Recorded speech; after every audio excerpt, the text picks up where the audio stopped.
আপনারা যারা Facebook page চালান মানে ফেসবুক থেকে ইনকাম করার চিন্তা করেন অথবা হোয়াটএভার মানে আপনার অনেক ফলোয়ার আছে এমন একটা পেজ যদি থাকে, তো এইগুলা হ্যাক করার জন্য এখন খুব অভিনব কিছু রাস্তা বের হয়েছে। এবং আমি প্রফেশনাল প্রায় 20 বছর ধরে কম্পিউটার লাইনে আছি। আমার মতো লোক পর্যন্ত হঠাৎ করে দেখে এটা ধোকার মধ্যে পড়ে গেছিলাম প্রায়। যে আমি মনে করছিলাম কি যে ফেসবুক থেকেই মনে হয় আমারে বলতেছে যে আমি কপিরাইট ভায়োলেট করছি, আমার পেজ এখন মানে 24 ঘন্টার মধ্যে নষ্ট হয়ে যাবে, এখানে ক্লিক করে কিছু ইনফরমেশন দিলে তারা আপিলের জন্য এগুলো কনসিডার করবে। এগুলা দেখে মানে ইভেন আমি একলা যখন নাকি এরকম করে মানে কি বলবো যে একটা টেনশনের মধ্যে পড়ে গেছিলাম যে হ্যাঁ আমার পেজগুলো মনে হয় গেল, আমার কলিগরাও যখন একই টাইপের সমস্যা পড়ছে তারা তখন আমার কাছে দুই যোগাযোগ করছে, বলে ভাই এটা তো এরকম মেসেজ আসছে কী করব। তো তখন আমি চিন্তা করলাম যে আমি প্রথমে যেটা ধাক্কার মতো লাগে আমি পরে বুঝছি যে এটা ফেক, এটা ফ্রড।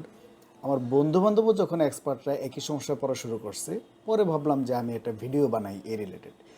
তো ধরেন আমি এখানে দেখাচ্ছি, এই যে দেখেন এই advert dot account shared your post, এইটা তখন এমনভাবে আসে যে you have violated a copyrighted item shared your post. তো আমি এইটা দিয়ে দেখাই, জাস্ট এইটা দিয়ে যদি দেখে এখানে ক্লিক করলাম, করার পরে দেখেন এই যে এরকম করে আসে যে your Facebook page has been disabled ASAP. তো এটা হ্যাজ ইংরেজিতেও বলা আছে, হ্যাজ বিন ডিজেবল মানে তো অলরেডি ডিজেবল হয়ে গেছে। আর will be disable as soon as possible, এটা হইতে এটা উইল বি হওয়ার কথা ছিল। এনিওয়ে আমি জানি না এটা কোন লেভেলে ইংরেজি পড়ার লোকজন এই এটা হ্যাকের বিষয়টা চালায়। তো এইখানে এটা দেওয়ার পরে তো শুরুতে এটা ধাক্কা লাগে যায় হ্যাঁ আমার পেজ তো ডিজেবল হয়ে গেছে। এখানে দেখেন একটা লিঙ্ক দিছে, এই যে এখানে এই লিঙ্কটা খেয়াল করেন, এটা কিন্তু ফেসবুকের কোনো লিঙ্ক না, কারণ লাস্টের দিকে দেখেন এখানে বলা আছে glitch.me glitch.me। আপনার কিন্তু ফেসবুকে নিচ্ছে না। তো আমি এখানে ক্লিক করলাম, করার পরে দেখেন একদমই ফেসবুকের মতো একটা পেজ ওপেন হবে। এটা কিন্তু ফেসবুক না, এই যে ওপরে দেখেন এখানে যে glitch.me, এরা হুবহু এরকম করে ফেসবুকের মতো করে ডিজাইন করে করে তারপর আপনার ফাঁদের মধ্যে ফেলবে, বলবে যে ইউজার নেম দেও, পাসওয়ার্ড দাও, ওটিপি আসলে ওটিপিটা দাও। আলটিমেটলি আপনি নিজের হাতে আপনার পেজের অ্যাডমিন অ্যাক্সেসটা আপনি আরেকজনের হাতে আপনি তুলে দিলেন। তো এইটা আপনার কতগুলো স্ক্রিনশট নেওয়া ছিল, জাস্ট আমি স্ক্রিনশটগুলো যদি দেখাই, এই যে ধরেন এরকম একটা বিষয় আসবে, ক্লিক করলেন, ক্লিক করলে এরকম আসে যে মেটা এপিএল সেন্টার।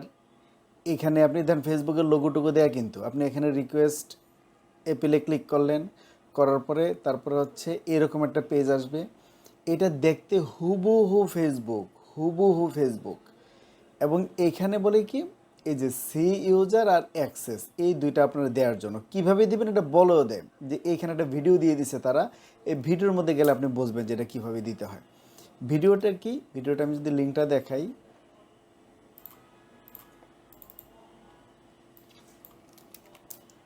এই যে এরকম একটা ভিডিও প্লে হয়। এখানে গেলাম, এই যে এখানে বলেই দেয় যে কম্পিউটারে যাইতে হবে, ল্যাপটপে যাইতে হবে, গেলেন, যাওয়ার পরে একদম স্টেপ বাই স্টেপ তারা দেখাই দেয় যে রাইট ক্লিক করবেন এই যে এখান থেকে। তার মানে আপনারে একদম এরা বলে দিচ্ছে যে কিভাবে আপনার পিসির সেশনটা কপি করে আপনি দিয়ে দিবেন। তার মানে তার ইউজার নেম পাসওয়ার্ড এগুলোরও দরকার নাই, একদম সরাসরি আপনি ধরা। একদম এখান থেকে আপনি এই এই দুইটা ভ্যালু যদি তাদের কথা মতো দিয়ে দেন, তার মানে আপনি একটা কম্পিউটার যখন লগ ইন করেন, ইউজার নাম দেন, পাসওয়ার্ড দেন, তারপরে যখন ওটিপি দেন, দেওয়ার পরে কিন্তু আর নেক্সট টাইম আর দেওয়া লাগে না যতক্ষণ আপনি পিসিটা বন্ধ না করতেছেন।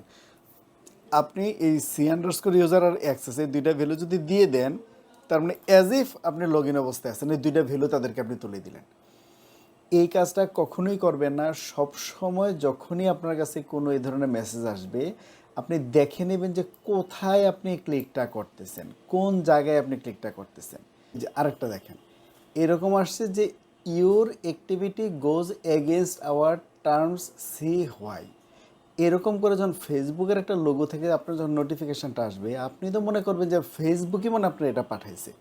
আসলে কিন্তু তা না, আসলে হচ্ছে কি এর আইডিটা নামিয়ে এটা, এই যে দেখেন একটা ফেসবুকে আইডি খুলছে, যেই আইডিটার নাম হচ্ছে your activity goes against our terms see হয়।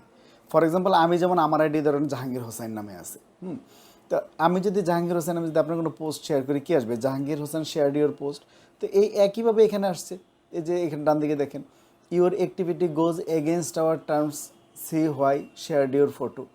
তার মানে এই নামে একটা আইডি খুলছে সে ফেসবুকে, যেটা আইডি খুলছে যেখানে 0 লাইক 0 ফলোয়ার করে, তারপর আপনার একটা পোস্ট শেয়ার করছে। ওই পোস্টটা শেয়ার করে সে তার এই বিভিন্ন লিঙ্কগুলো, যে glitch.me এর লিঙ্কটা সে দিয়ে দেয়।